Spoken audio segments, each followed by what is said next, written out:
The Spin-off Podcast Network.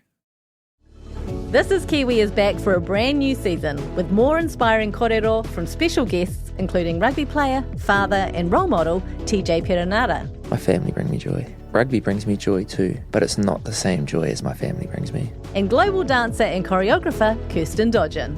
For some reason, people think I'm very intimidating. Listen to the new season of This is Kiwi, brought to you by the Spin-off Podcast Network in collaboration with KiwiBank. Available now wherever you get your podcasts. Kia ora, I'm Alex Casey, senior writer at The Spin-off. We wouldn't exist without the ongoing support of our generous members. If you're able to, you can make a donation at thespinoff.co.nz/donate. Samuel, Hi, Alex. did you go to Engineers Bar in Christchurch ever? No.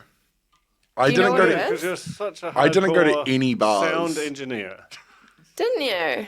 Nah, I went to one bar one time and they had a live band. Like, it was like a club, but they had a live band playing covers of Bruno Mars songs. And I left after 10 minutes because I remember thinking, I don't want to hear Bruno Mars perform Bruno Mars songs, let alone some random Christchurch band. I would listen to Bruno Mars perform Locked Out. I think that's a great tune. I think he's really bad at music. 24 Karat Magic's okay, I guess. Didn't Dua Lipa open for him the last time he came to New Zealand? I mean, that's crazy. That sounds right. How the tables have turned. But have they turned? How the turns have tables. I think so. No. I think Bruno People Mars don't care is about still Bruno really- Mars Yeah, anymore. they do. I don't think they reckon- do. I think they do. I think Americans care. I think it's one of those things that...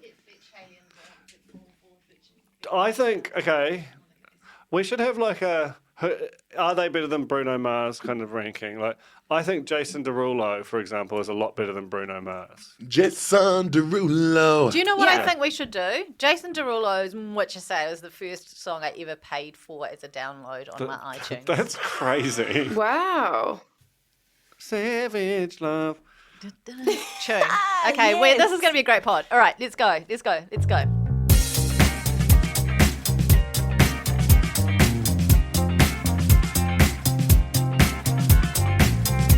Kia ora koutou, welcome to the real pod. Did we record that? Because I reckon that 10 minutes of preamble bullshit was, the subscribers deserve that. Oh my God, no one deserves It's that. a B-side, you know? It's a demo. It's definitely something. My name is Jane Yee. I'm joined by Duncan Greive and Alex Casey, and you guys are here because you actually know us quite well already by now, so I probably don't even need to introduce ourselves anymore, do I? Whew. So much less pressure. What was that? That's genuine, that. That was a genuine burp. That's subscribers only. It sounded cold, you know, like the thin Christchurch air. It is actually. It's one of those days today. I mean, you'd know about it, Duncan. Mate, You were there. hours in Christchurch this week. Oh, real news. Let's call this real news. That's just a sort of sneaky teaser. Plays the sting.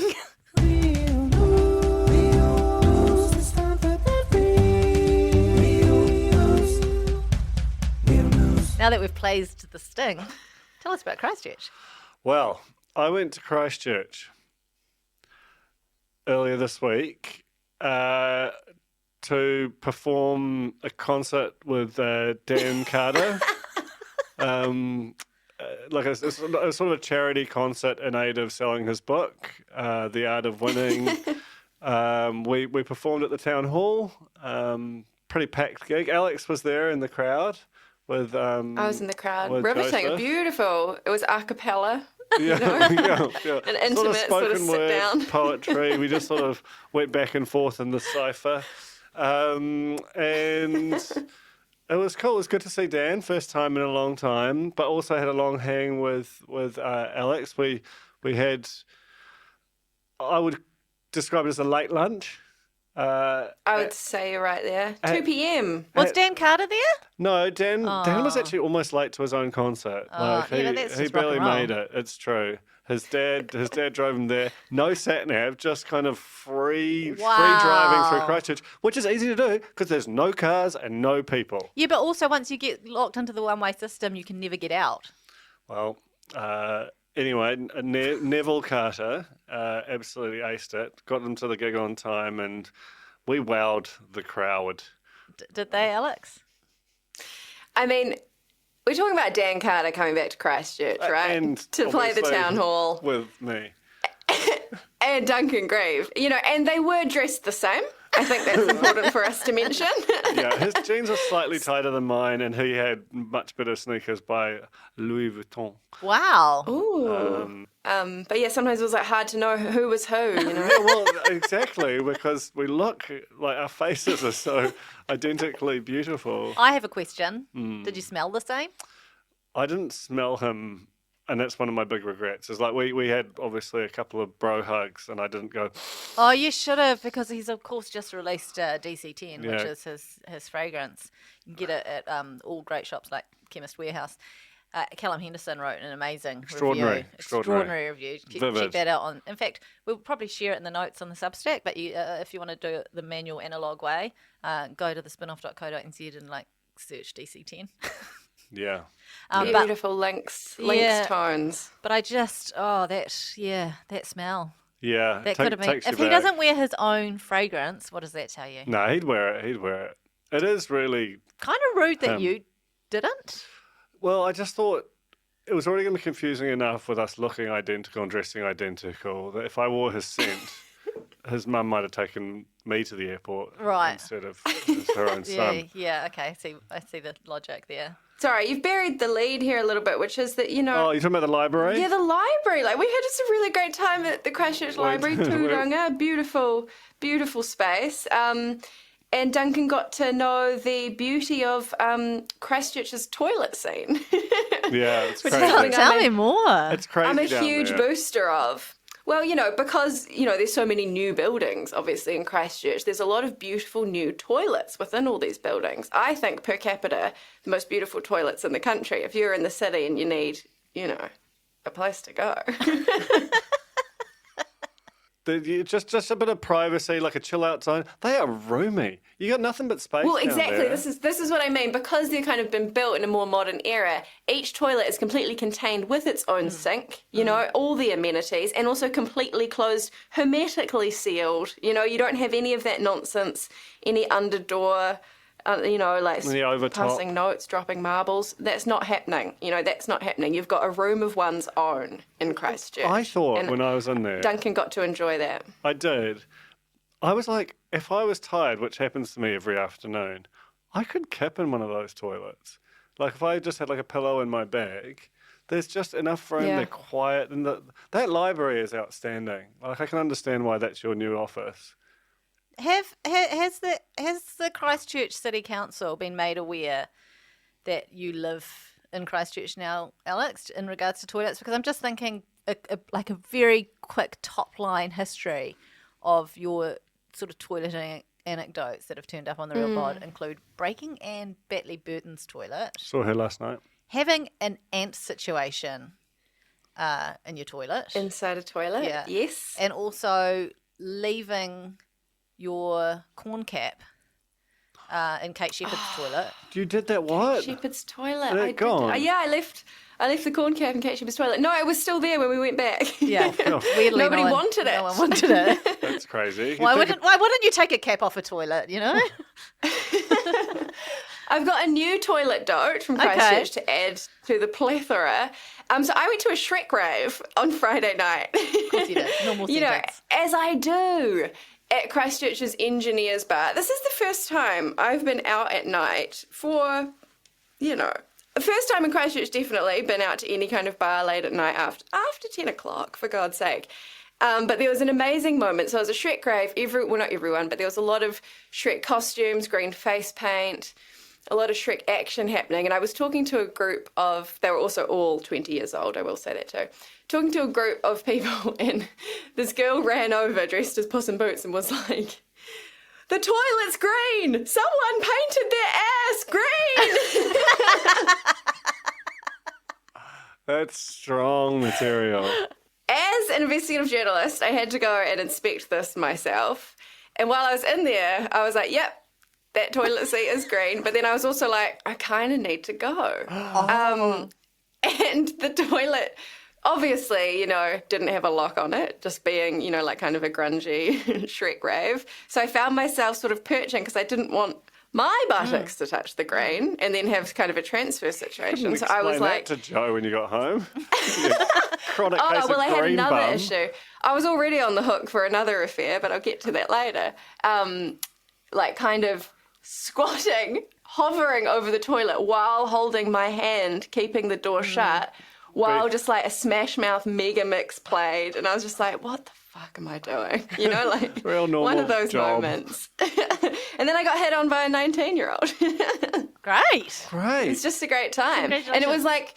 it was like pure Love Island, like Tyreek type maneuvers, like.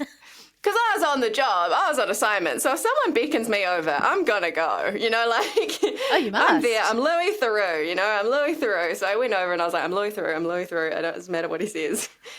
And then I realised that he was hitting on me, and I went stock still. I went stock still, absolutely froze. He took my glasses off. Oh! It was like, you have beautiful eyes. And I was like, oh my God, I don't know what to do. And then luckily Josie and Ben came to rescue me just as he tried to take my hand to make me give him a twirl, which is what Tyreek did on Love Island. He did a twirl. He studies at the knee of the master. And he was 19 years old. Damn. Isn't that disgusting? I don't know. I don't know what to do. Are you okay, Jane? Sorry, I don't know if any of you heard that, but my Siri's a guy. Oh. I've got Australian man voice, and he just piped up saying I couldn't find anything about that on the web, but I didn't know where it had come from, and I heard it, and I was looking around the room to see if anyone else clocked it, and no one else did. So that was all. I was just there was like a voice in the room. In the future, do you reckon with advances in generative AI, do you reckon you'll be able to get NASA to be your Siri? Yes. Good. Yeah, I think there's probably in the pipeline already. Thank Hey, God. Alex, that was a great dote. Thanks. I just wanted. It just reminded me. You just reminded me when you talked about squatting over a toilet, holding the door shut. That is not something I can do because I'm too short. I don't even have that option. Oh. I don't have. You that need like an option. extendable arm. Or a Sort of- stool. No, for that. I can't even squat, let alone hold the door shut. My legs Your are too feet can't short. touch the ground.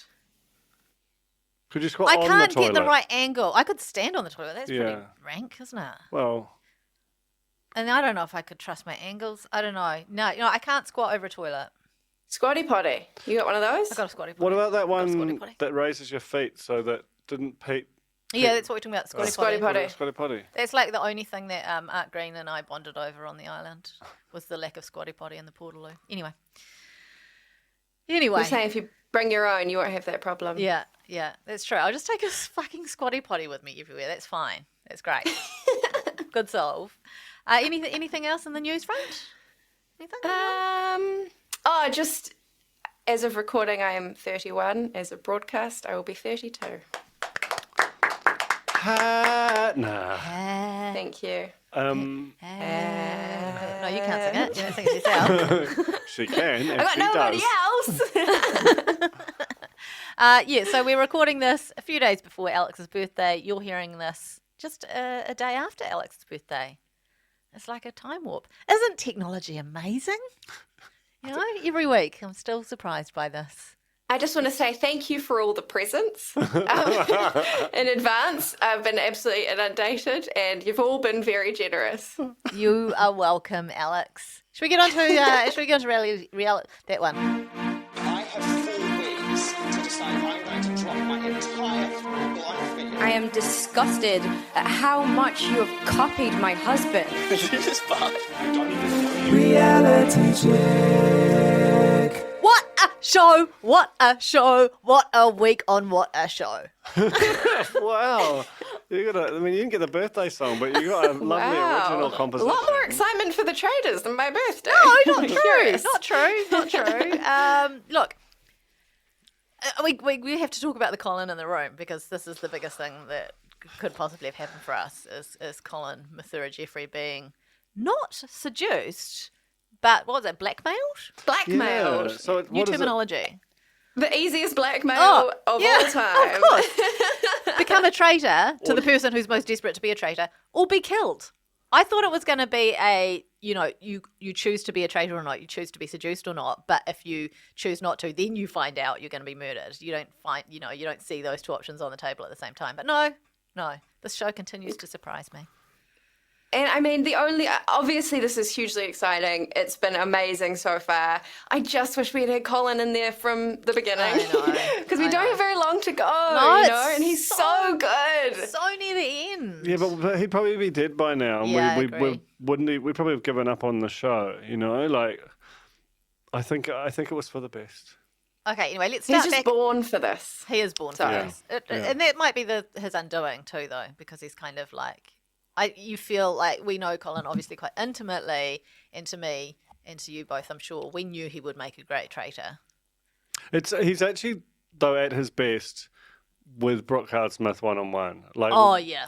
it's just amazing watching him take his brain out of the other man's head and just sort of stroke it and prod it and just... It's just the most exquisite control. Yeah, it's the dynamic between those two is brilliant. We at breakfast. Sorry if you heard a little burpy gargle there. It's That's just a little the bit of mention, breakfast just coming. the mention of You breakfast. rang? Kings is wondering if he's still there because he's, as Juzzy puts it, a cabbage, which is it's nice new terminology. Throwback, eh? Throw that in the old lexicon. And Colin is there in the moments, and actually he turns up to the round table that night with this beautiful Mount Fuji fan. He was at home and went packing that. Yeah. You know? Yeah, for winter. The accessories on that man. And just that man is amazing. using a fan in the middle of the night. Yeah, It does when he's not walking need to be along in the used. dark, I'm like, Yeah. come on. He's just a genius. But can we just on Kings, if it wasn't Colin Week, it would be Kings Week. Like, Kings has such an amazing galaxy brain, like he's everywhere doing everything all at once. It's such an amazing week from him. Adorable. We're waiting to see who comes in the door, right? Who was it between? Can you remember? Was it Dylan and... Was it Brooke? Juzzy. Or No, Juzzy? Juzzy was first in. I Yeah. know, but Cabbage. wasn't she one of the I ones thought who it was put up? Brooke. I think it was Brooke. Well, no, because Brooke's a traitor, so he was never going to be. No, he was first in. Okay, we're already getting ourselves in knots. Who was it between for murder? Who were the traitors looking at murdering? Was it Anna? Anna, Dylan, and I think it might have been Juzzy. Juzzy, and then yeah. Juzzy walked in, so we Yeah. knew that she was fine. That was all good. This breakfast, is this the one where they threw everything out the window? No, that's the later one. Don't worry, This was the kidnapping. This is the was the kidnapping. breakfast that came with the kidnapping. Yeah. And Dan's name is coming up in this breakfast for the first time properly because of Robbie's masterful wink.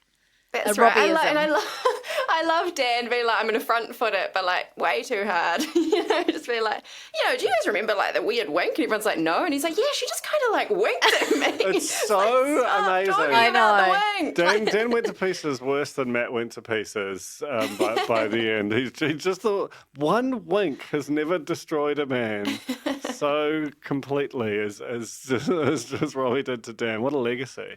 Paul comes in early. Not everyone's there yet. What the heck's going on? Well, it seems that some people have been kidnapped. I like this. This was I feel like I haven't seen this before on the Traitors. They kidnapped them. We find out pretty swiftly who's been kidnapped and therefore who's been killed. And sadly, our corny Dylan is gone. Yeah. I Rest really in don't peace, feel like he had a Dylan. chance to truly shine on the show. It was too also an smart. example of the traitors, I think, really giving themselves away Yeah. by whenever a real traitor is being accused by someone, they kill that person, which is just quite...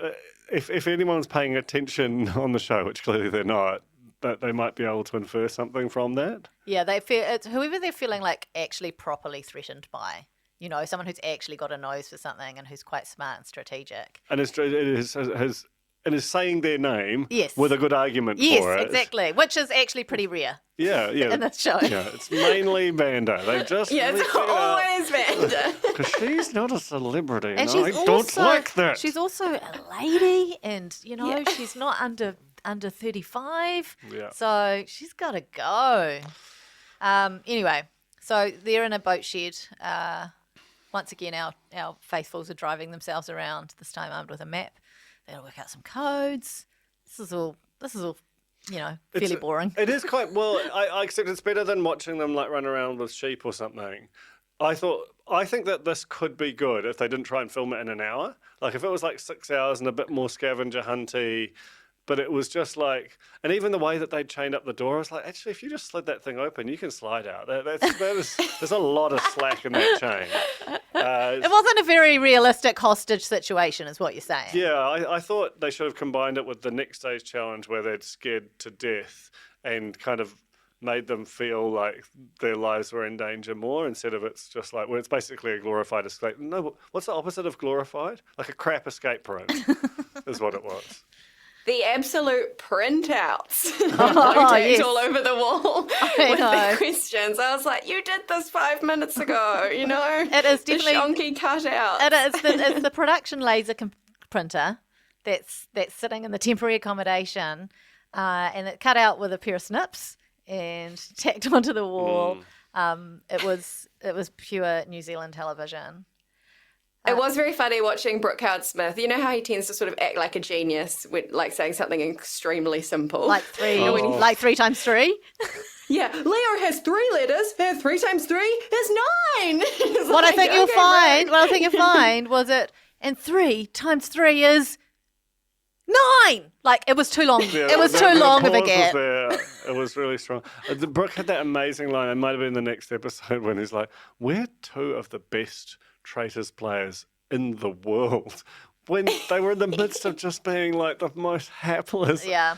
Oh, it was gorgeous. The traitors thus far, I'd say aside from Dan, have remained traitors, not because they're good traitors, but because the faithfuls have been a little bit rubbish at their job, in my opinion. And like within the world of the show, Robbie is getting way too much credit. You know, everyone kept being like, I wow, know. Robbie was fantastic. What a great show. I was like, she was a traitor for literally 17 minutes.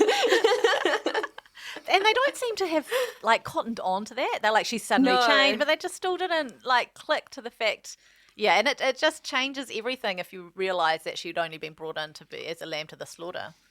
Do you know what's funny? When Dylan was eliminated in his little kind of, when he opened his parchment, he said, "Why didn't they seduce me?"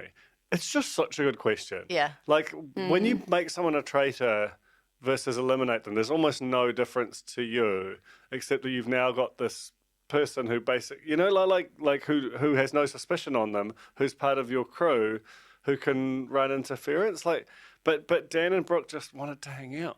That's what they wanted to do. They didn't want to have anyone in their cool gang. The problem is, though, when you seduce someone, you have to try, and this is where I think Brooke has made a monumental mistake in seducing Colin, is you've got to seduce someone who you think will be like on the ins with you, not someone who you think has the potential to betray you. Because Dylan definitely would have betrayed Brooke in a heartbeat, and I think we know Colin will too. Look, Colin's just come in and said, "I intend to betray Yeah, you." absolutely. I'm enjoying eating your entrails later on. How about the name of Sam's childhood toy, Zugaballantyne? Is that some Yeah, is that cultural something? reference that we are not aware of, or? Everyone seemed really comfortable with that name and saying it. And I was like, I can't even read to the end of that name. It's so long. And they got on the phone to him, they were just like, "Hey, you know your childhood toy Zugaballantyne? What colour was it?" And it's like, can we take a moment on this? That's a wild name for a toy. Yeah. And I really want to, Samuel, what I'd love for you to do, he doesn't look happy about this, but I'd love for you to track down what Zugaballantyne looks like somehow. Zugaballantyne. Can we get a spelling, an official? Yep, Zugaballantyne.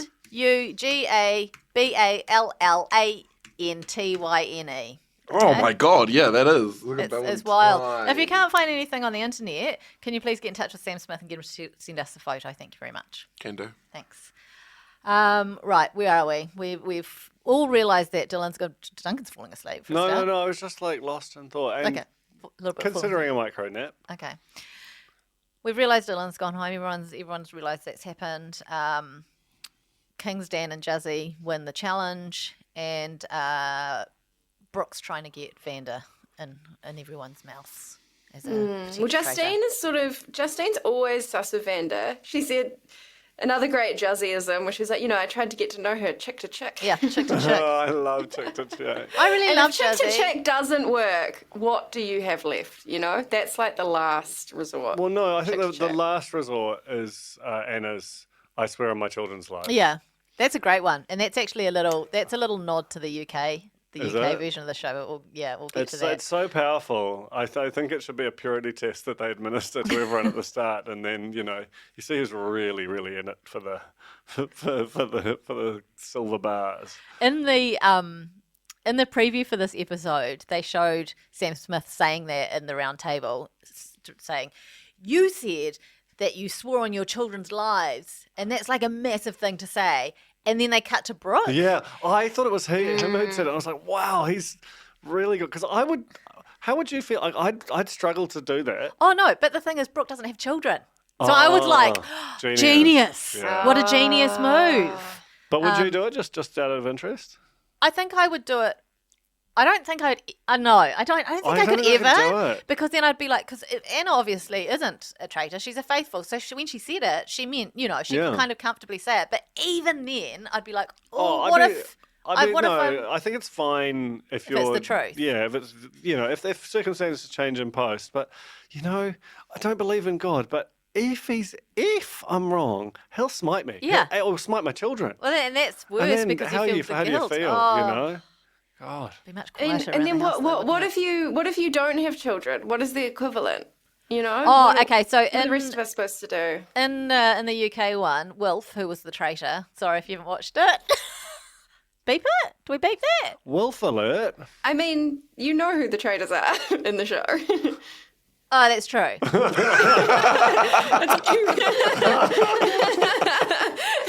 Excellent point. Anyway, he at one point, but the next bit that I'm going to say is a spoiler, but he at one point swore, like right near the end, he'd done such a freaking amazing job throughout, and he right at the end swore on his grandmother's life that he was a faithful. But she could be already. I don't think she grandmas. was. I think, Yeah. But grandma's not got long to go, right? Well, he swore on someone's life. He swore, maybe it was I don't know who it was. It's actually quite smart because grandma is going to go soon enough eventually, and you can just assume that it was natural. Okay, look, he swore on someone's life. And everyone, that's what made everyone go, that's too far. That's too, that's weirdly overdoing it. And, I won't say anymore. I won't say what happens, even though I've really strongly implied what happens. What if you could swear on someone's life who, people are not sure if they're dead or not? So it could sound like it has gravitas, but they might actually be dead and you're getting away with it. Might bring them back, though. I might do some weird reverse, I don't know, Lazarus shit. It's true. Well, Jeff Conaway, who played Kaneki. He's What? dead. Jeff Conaway, who played Kaneki. I in swear Grease. on Jeff Conaway's life. I just don't think that's going to... What about And they don't have phones, so they can't Google it. Zugaballantyne. Zugaballantyne, I think. Zugaballantyne. Can I just say, I think I've had a breakthrough in the Zugaballantyne. Thanks. There appears to be a series of novels called the Ballantyne novels from the 1980s with the lead character called Zugaballantyne. Well, I think that's a breakthrough. You cracked the case. Massive. Well done. Honestly, you're actually better at this than Police Officer Julia, who is really barking up every wrong tree she can, and not doing our people in blue any favours in the reputation stakes with the level of the investigation that she's conducting. Was she a detective or was she frontline? No, she was just a police officer, and it's very much past tense. Nikki took care to kind of figure that out. She can't be a detective. This is rubbish detective work. Anyway, we're still back at that bloody challenge. Dan gets the shield. It doesn't make any difference because he's a traitor, so he doesn't really need it. But he stops anyone else from getting it at the round table. Dan, out of nowhere, again brings up Robbie winking at her. At him. And then he was like, yeah, and everyone was kind of like, oh, yeah, I didn't really see the wink. And he's like, yeah, actually, maybe Dylan was the only one who saw it. The person who just got murdered the night before. I was like, you are not helping your case. You are a poker player, literally showing your hand at the table. And he brags about, I am New Zealand's finest actor and a world-ranked poker player at the end. And he's just done the most complete, melt.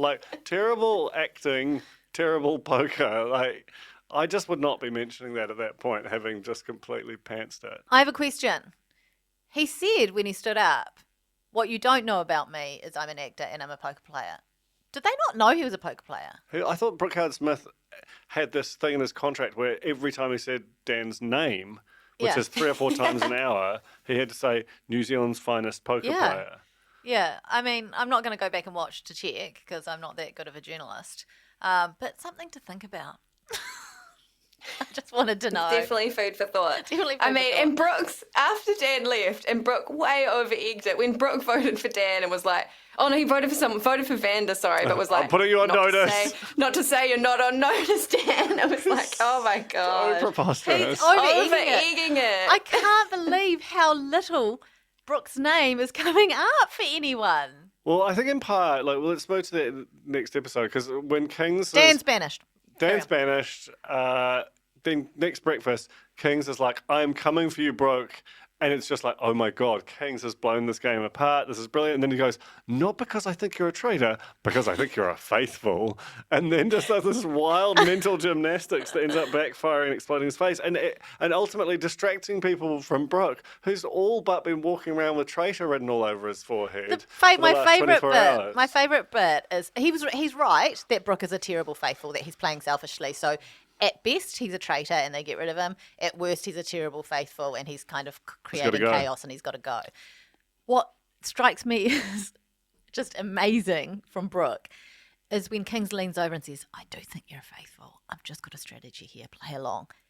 And Brooke fist bumps him like huge, Incredible. big visual fist bump in front of everyone after Kings has just said to everyone, I'm going to be taking Brooke out. It's like, you just given away the fact that you're like working together now. It's amazing. It was Yeah. just amazing. Can I also And just one more reason for Brooke Howard Smith to feel like he's the smartest guy in the room when actually it's just that everyone else is fucking dumb. Brooke's strategy of trying to convince everyone to get rid of faithfuls because they're not contributing enough to the challenges to bump up I the know. prize pool is just bonkers.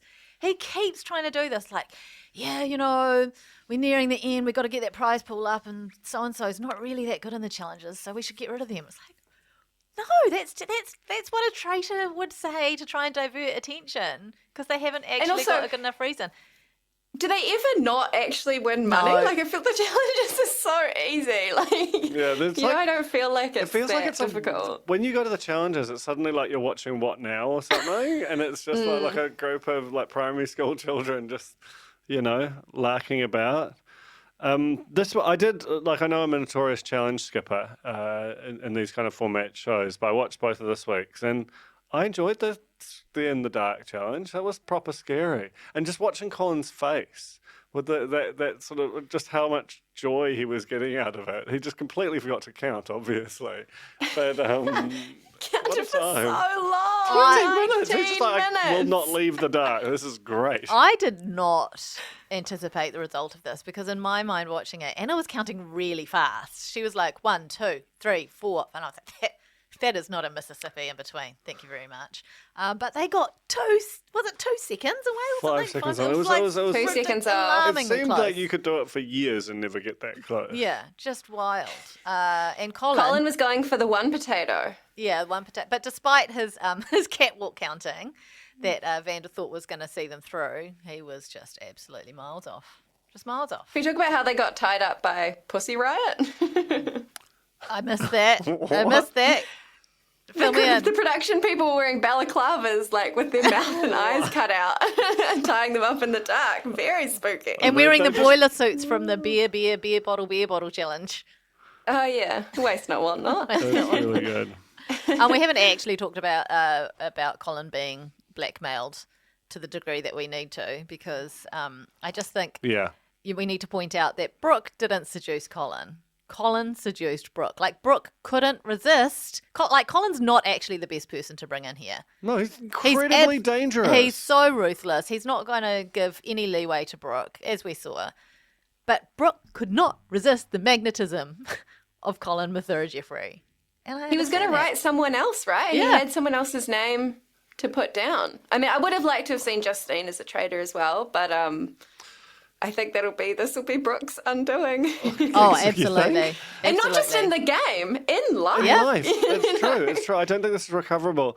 Honestly, when Colin is in there one-on-one with Brooke, he has this quality like he's like a creature out of like a like a Greek mythology. Like it's like he's Dionysus or something. He's just he's just mentally kind of dismantling Brooke. It's just the most extraordinary performance, and it feels like I'm enjoying watching this. But then you see these little scenes, and you're like, this is high art. I don't know what form it is, and I don't really know that it'll be remembered as such. But this is something, like, this guy needs to be on TV more. Someone needs to just figure out how to, not to tame him, but to channel him into something more regular. Because it can't be that it's this infrequent that we see this just extraordinary poise. Is that how you pronounce it? Dionysus. How would you pronounce it? Dionysus? I don't know. Yeah, look, I've know read these words and not said these words. I know, but I used to say Diplodocus for a long, long time, and then people were like, no, Diplodocus, and I was like, oh. I mean, I said mayor instead of mayor for a long time, and still sometimes do. I also really adore the way you say perfect. I know it's an English thing. Oh, perfect. Perfect. Perfect. Oh, perfect. Well, that's just, well, It's like when Tracy Jewell said next race. it's yogurt. Anyway, we're getting distracted here. Sorry. Colin's perfect. He's I just like say- a long, tall yogurt. Colin turning the Traitors Conclave into like a round table of its own is amazing. And I haven't seen that happen before. I mean, I've only watched the UK one, but for that to turn into its own like mini game within the game, he's an absolute genius. Like I almost want to watch that more than the round table, just him one-on-one with Brooke Howard-Smith. Incredible. Spin-off show. Totally. What about if there was like a Big Brother, but just make it Colin Cam for the whole show? No, because you 24 hours. don't want to see POV. You got to see Cole. Yeah, you need it like one of those ones. One of those ones. If you're watching the video version, you'll see what Duncan did there. A sort of a reverse POV cam. Pretty good. Kings though. Is it at the round table when he says to him, he's got this quote, I must say, bro, I feel like you're melting under the fire. Yeah. Like Kings in this episode twice figures out who both the traitors are and absolutely goes them, but still somehow contrives to like land somewhere else. It's one of the great mysterious one episode performances of all time. I think Kings absolutely shone in this episode, and I agree with you. He was onto it. I think the reason why he couldn't land anything is because there was so much suspicion around him, so he just couldn't get any purchase on anyone else in terms of bringing them over to his way of thinking. And then they send Vanda home. Oh, poor Vanda. I mean, I don't know how long she was going to last just emotionally. No. She was really struggling. But when you think about the people who've been sent home and you think about Robbie and Vanda, those are the two that when everyone's kind of like not really sure, they always fell back on those two. There's always. just a couple of normals. Just a couple of lady normals of a certain age. Yeah. So her time was always limited. And then she went, and Kings, bless him, he was just like, you guys suck. Yeah, I like that, and that felt real. It felt so real that I think in that moment, it'd be interesting if they talk about it at the next breakfast. But in that moment, that's like where you go, okay, that guy's a faithful. Because he's like legit pissed at us for sending home a faithful. That's true. The game is right. Like this series has felt like it's 2 games, if not 3, if you include Colin and versus Brooke. But there's the Traitors and the Faithfuls. There's also the celebrities and the normals. And the of course celebrities there are is. just going around eliminating the normals Been there. methodically. Yeah. It's just, I think we need to do something about these celebrities because they will try and get rid of all of us over time. I think this is basically a micro experiment of what would happen in the real world. And as we've talked about before, celebrity numbers are starting to take over normie numbers in the general population. There's going to be a normie culling at some point, and it's just going to be a whole lot of celebs, and that's it. And then they're going to eat their own. You know what we've got to do? We've got to become celebs. You know, we've got to protect We just got to get on the right side of things. Oh, yeah, we'll just flip. That's a good shout. I'm telling you, rivalry with Fletchford and Hayley. It's where it all begins. Okay, well, we'll put them on notice. I did think it was funny, just on the the sort of thing about Vanda and Robbie and women of a certain age and things like that. The way that Colin talks about Anna and how sure he is that she's a faithful, and he's like, I look at her open face, I look at her sparkling eyes. And I was like, you know, this thing of like that, like beauty equals faithful or something is so weird and very Colin. I mean, he's Colin. right. But, you know, it's just this weird sort of thing about perhaps an emphasis on youth and celebrity. Possibly an advantage, not just here, possibly in life. Possibly. I do think this show's done wonders for Anna. Yeah. I think she comes across so She's well. awesome. She's She's really good. amazing. Can I just make a note about Sam? Yes. For a comedian, as they keep saying when they put up his little Chiron, or whatever it's called. Chiron. Jesus Christ. Cut that out. Cut that out. No, leave it in. Like that. Really? Well, I just read words. I don't ever hear them. He has made 0 jokes. Like, cannot recall a single joke across the whole show. Justine Like, didn't really either, though. I know, but then, Like- this is a funny show. There is room for jokes, but I mean, Justine was pretty earnest. Sam is the most earnest person on the show. Well, that's that classic thing with comedians. You can't just go up to them and go make a joke. They get really offended by I know, that. but you think, but when you're hanging out with a comedian, they're always sassing you and having a nice time.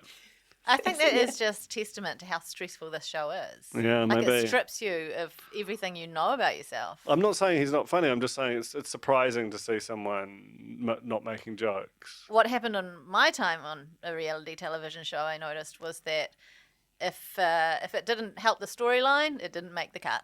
So you can do some of your best comedy, your best performing, know this from experience, and then find out it doesn't turn up on the television. What a waste. The UK one also, I mean, Hannah, for those who have watched it, Hannah was a comedian. The least funny person in all of television history.